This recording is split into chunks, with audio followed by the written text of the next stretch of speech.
दोस्तों, आज की भाग दौड़ भरी ज़िंदगी थकना मना। हर वक्त हम काम में रहते हैं, काम से ज़्यादा दिमाग को काम में लगा कर रखते हैं।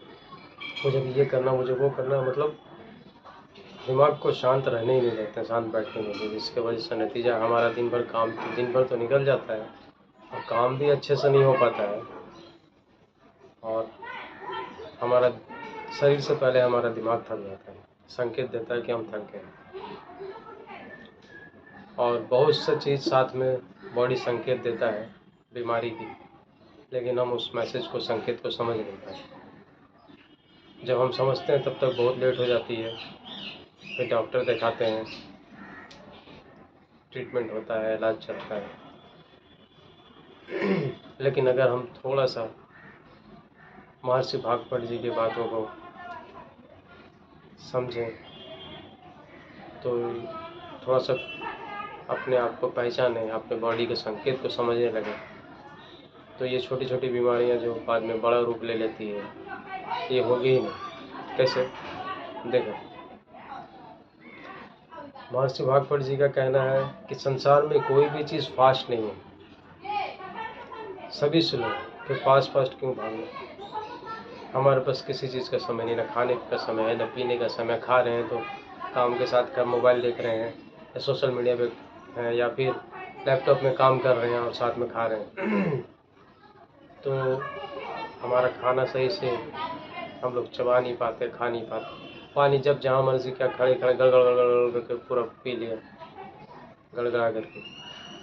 ये तो हालांकि तरीका नहीं है। क्यों? तो वो पूछा अगर क्यों, तो भाई हमारे पास समय नहीं। समय तो किसी के पास नहीं है, देखा जाए तो समय तो निकालना होगा। फिर जब हम बीमार पड़ते हैं तो कैसे हमारे पास समय आ जाता है? हम काम से भी छुट्टी ले लेते हैं, डॉक्टर दिखाते हैं, टेस्ट कराते हैं, दवा लेते हैं, और जब तक डॉक्टर रेस्ट करने बोलते हैं तब तक चुपचाप घर में रेस्ट करते हैं, काम छोड़ दें। लेकिन अगर छोटी छोटी चीज़ों को ध्यान में रखें तो हम बीमारी नहीं पड़ेंगे, और जब बीमार नहीं पड़ेंगे तो हमें काम से रेस्ट नहीं लेना पड़ेगा। लेकिन थोड़ा सा काम को आराम से करना है। मैं नहीं बोलता हूँ कि आप काम को मत कीजिए या बाद में कीजिए, ऐसा कुछ नहीं। उसी काम को आराम से करें। जब भी आप कोई भी काम करें तो एक वक्त में एक ही काम करें। इससे काम में आपका कंसंट्रेशन भी बढ़ेगा। 10 जगह आपका ब्रेन नहीं रहेगा। ब्रेन आपका एक वक्त में एक जगह पे रहेगा तो स्थिर रहेगा, कंसंट्रेशन बढ़ेगा, आपका काम करने में मन लगेगा। जो भी आप काम कर रहे हैं, कुछ भी कर रहे हैं, खा रहे हैं तो खाने पे ध्यान देंगे, उससे खाना भी अच्छे से हम चिबा पाएंगे, खाना अच्छे से डाइजेस्ट होगा। पानी पी रहे हैं तो पानी पे पूरा ध्यान देंगे। जो काम कर रहे हैं, ऑफिस में है तो अपने काम पे पूरा ध्यान देंगे, पूरी ईमानदारी के साथ एक वक्त में एक काम होगा। तो ये काम आप देखेंगे पहले से और बेहतर भी हो गया, अच्छा भी हो गया, और प्रोग्रेस भी धीरे धीरे आपको दिखने लगेगा हर एक चीज़। तो इस हिसाब से हमें अपना काम करना चाहिए। हड़बड़ दिमाग को हर वक्त बिजी रखना। कई बार बोलते हैं ना, एक बार हड़बड़ का सामान गड़बड़। कई बार क्या हुआ, हम ध्यान नहीं दिए, चलते चलते ठोकर लग गया, गिर गए। बाइक चला रहे हैं, कुछ और सोच रहे हैं, बात कर रहे हैं, कुछ भी कर रहे हैं, सामने एक्सीडेंट होने का खतरा लगा रहता है। इस टाइप का बहुत सा एक्सीडेंट दिन भर में चांसेस बढ़े रहते हैं। अगर हम हर वक्त हड़बड़ रखेंगे, दिमाग को शांत करके रख के काम नहीं करेंगे तो ऐसा संभावना रहता है। बहुत से लोग कहते हैं कि भाई हमें बीमारी हो गई, वो कभी ठीक नहीं होगी। आप ठीक हो सकते हैं। आपके शरीर के अंदर ऊपर वाले ने ऐसी ऐसी शक्तियाँ डाली हैं, जिस वक्त उन्होंने इंसान को बनाया उस वक्त ऐसी ऐसी चीज़ें डाली हैं कि ये सब छोटी मोटी समस्या, छोटा मोटा प्रॉब्लम जो बाद में विकराल रूप ले लेता है, ये आप खुद से ठीक कर सकते हैं। क्योंकि ऊपर वाले ने आपके बॉडी में बहुत सारा सिस्टम बनाया, उसको समझना होगा, पहचानना होगा, उसके लिए समय देना, थोड़ा सा अपने लिए तो समय देना पड़ेगा। ऐसे बहुत से लोगों को हम जानते हैं, हो सकता है आप भी जानते हैं, जो पहले पैसा कमाने के लिए बहुत मेहनत करते हैं। और मेहनत तो करना है पैसा कमाने के लिए, सबको करना, बहुत अच्छी बात है।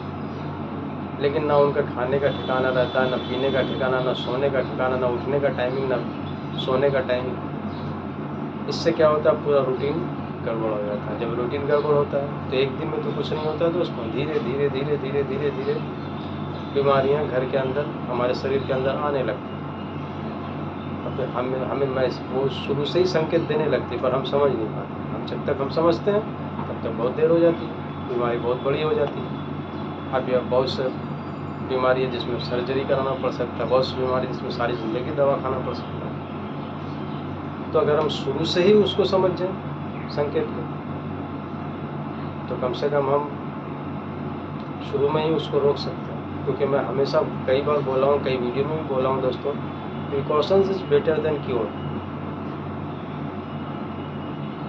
तो अब कैसे, अब देखिए समझिए, आपने बहुत लोगों से ये सुना होगा कि हमारा पेट ही सारी बीमारियों की जड़ है।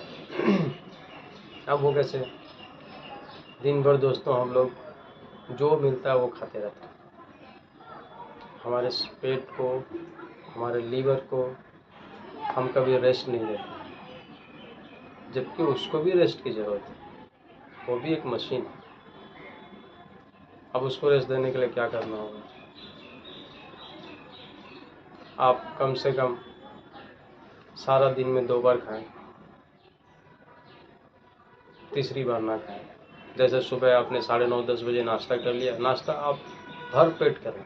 जितना आपको अगर लगता है कि हम थोड़ा सा और ज़्यादा खाने का मन है, जैसे आप 3 रोटी खाते हैं, लगता है कि नहीं 1 रोटी और हम खा सकते हैं, आप खा लें।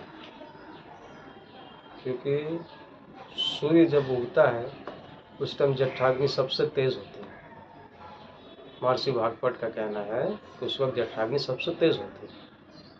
तो आप उस वक्त 3 की जगह 4 रोटी खा लें, कोई प्रॉब्लम नहीं। फ्रूट्स खा लें, जूस पीना है जूस पी लें। उसके बाद उसके 1 घंटे 1.5 घंटे के बाद आप पानी पिएं। सारे दिन में मोटा मोटी 3-3.5 लीटर, अगर आप एक्सरसाइज वगैरह करते हैं, जिम वगैरह जाते हैं, तो कोशिश करें कि 4 लीटर पिएं। और नॉर्मल आदमी के लिए 3-3.5 लीटर सफिशेंट। उतना पानी का ध्यान रखें कि इतना पानी आपको डेली पीना है। उसके बाद दिन में आपको कुछ खाना नहीं है। अगर भूख लगे, शुरुआत में थोड़ी दिक्कत होगी, तो आप पानी पिएं। लेकिन फिर भी लगता है कि नहीं मैं बिना खाए नहीं रह सकता हूँ, तो महर्षि भागवत जी कहते हैं कि आप चना खाएं। चना कौन सा, जो फूटा हुआ चना होता है ना, जिसको बालू में फुटा लेते हैं, जो फूटने के बाद थोड़ा सा उसका चमड़ा जो है चना का थोड़ा फटफट जाता है, काफ़ी सौंधा सौंधा खुशबू आता है, वो चना और उसके साथ थोड़ा सा गुड़, ये आप खा सकते हैं। या आप थोड़ा सा ज़्यादा भी खा लें तो कोई दिक्कत नहीं है। लेकिन अब क्या है कि इसके साथ आप थोड़ा गुड़ मिलाएं। अब गुड़ कैसा होना चाहिए दोस्तों, जितने ढेले वाले गुड़ हैं ज़्यादातर सब में चीनी मिक्स है, कुछ न कुछ मिक्स है। तो पेस्टिसाइड से तो वो हमें और नुकसान ही करेगा।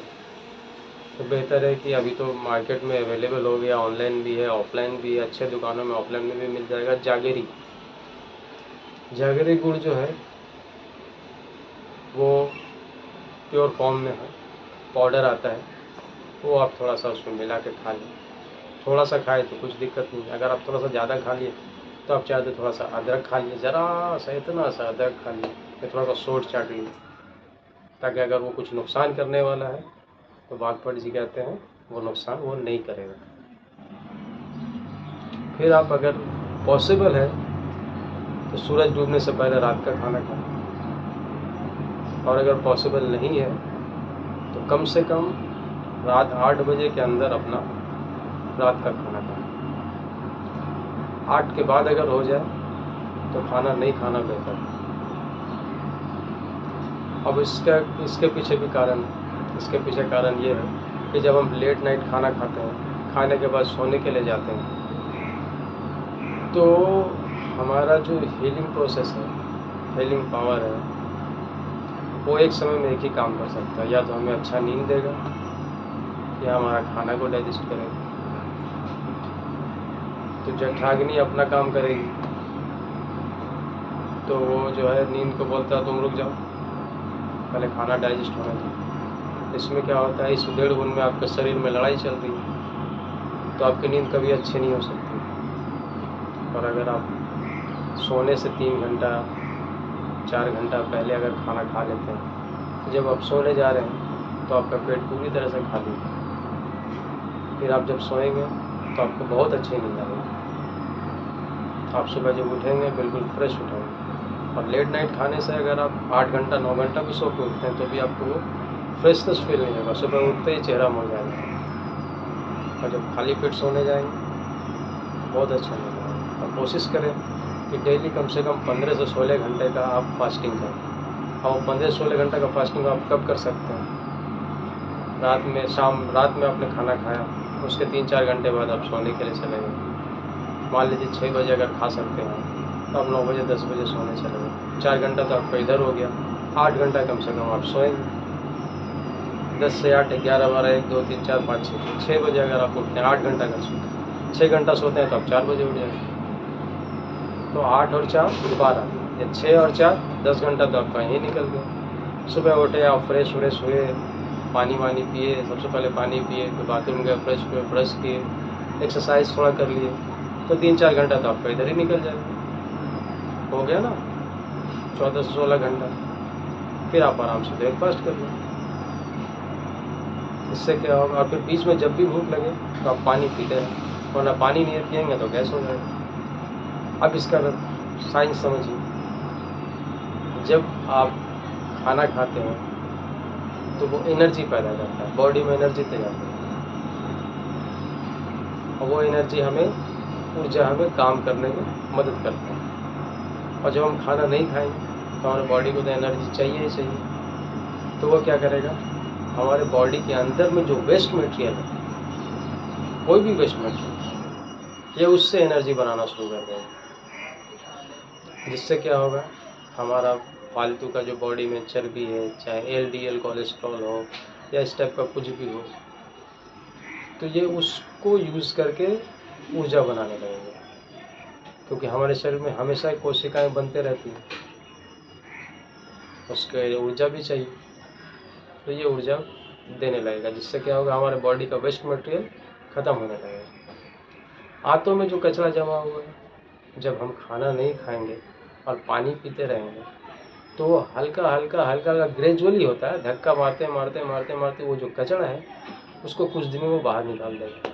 हाथ भी पूरी तरह से साफ़ हो गया, पेट भी साफ़ हो गया, और बॉडी का वेस्ट पार्ट भी निकल के एक्स्ट्रा फैटनेस चला गया, या कोलेस्ट्रॉल है वो ठीक हो जाएगा। इस टाइप की जो भी बीमारी है वो यहीं से जो है क्योर होने लगेगा। तो आप खुद ब खुद फील करेंगे कि आप एनर्जेटिक और हल्का महसूस करेंगे।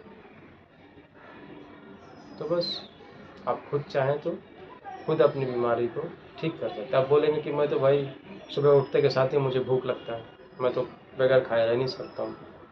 तो सुबह उठते के साथ तो मैंने बताया पानी, अगर 3 गिलास आपने पानी पी लिया सिप सिप करके घोट घोट, तो आपका पेट तो भर गया, घंटे 2 घंटे तो वो काम चल जाएगा। शुरुआत में आप 12 घंटा 13 घंटा का उपवास करें, फिर आस्ते आस्ते आधा घंटा बढ़ाएं, फिर आधा घंटा, ऐसे करके उसको 16 घंटे पे लेके चले जाएं। और रिफ़ाइंड चीज़ खाना छोड़ दें। रिफ़ाइंड चीज़ में मैदा हो गया, मैदे से बनी हुई कोई चीज़ हो गई, चीनी हो गया, चीनी से बनी हुई कोई चीज़ हो गई, रिफ़ाइंड तेल वगैरह होता है उससे बनी हुई कोई चीज़ें हो गई, रिफ़ाइंड राइस हो गया, उसके बाद रिफ़ाइंड सूजी हो गया, उसके बाद जो है आटा में भी इतने ज़्यादा पेस्टिसाइड्स मिला रहे हैं कि आप डायरेक्ट गेहूँ का आटा भी नहीं खा सकते। तो बेहतर तो है कि आप एक दिन गेहूँ खा लिए, एक दिन जौ खा लिए, एक दिन बाजरा खा लिए, एक दिन मकई खा लिए, या फिर सबको मिला दीजिए। 5 केजी गेहूँ है, उसमें 1 केजी आप जौ का आटा मिला दीजिए, 1 केजी आप चना का बेसन मिला दीजिए, आधा किलो मकई मिला दीजिए, आधा किलो बाजरा मिला दीजिए, या फिर आधा किलो रागी मिला दीजिए। ऐसे मिला के तैयार कर लीजिए और उसका आप डेली रोटी खा सकते हैं। इससे आपका हेल्थ भी अच्छा रहेगा। चने में हाई फाइबर है, हेल्थ के लिए जौ भी बहुत अच्छा है, ठंडा होता है, किडनी के लिए भी अच्छा होता है। तो ये सब मिक्स करके आप उसकी रोटी बना के खाएं, ये ज़्यादा बेटर है।